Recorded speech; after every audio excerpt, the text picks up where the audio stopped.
மதுரையில் வாழ்ந்த மோகன் மற்றும் கயல் காதலித்தனர். ஆனால் அது சாதாரண காதல் இல்லை.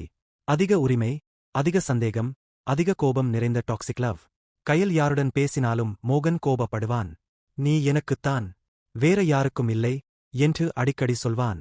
ஒரு மழை இரவில் கயல் அந்த உறவை முடிக்க முடிவு செய்தாள். மோகன், எனக்கு இந்த காதல் பயமாயிருக்கு. இது காதல் இல்ல என்றாள். மோகன் அமைதியாக சிரித்தான். சரி, இனிமே உன்னை தொந்தரவு செய்ய மாட்டேன் என்றான். அடுத்த நாள் மோகன் காணாமல் போனான். சில நாட்கள் கழித்து கயல் புதிய வாழ்க்கையை தொடங்க முயன்றாள்.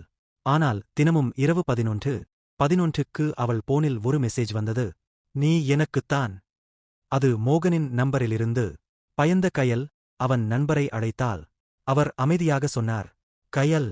மோகன் அந்த மழை இரவே உயிரை விட்டுட்டான். அதிர்ச்சியடைந்த கயல் போனை கீழே விட்டாள். அந்த நேரம் அவள் பின்னால் இருந்து ஒரு குரல், இப்போவும் நீ எனக்குத்தான். திரும்பிப் பார்த்தாள். ஈரமான உடையுடன் சிரித்தபடி மோகன் நின்றிருந்தான்.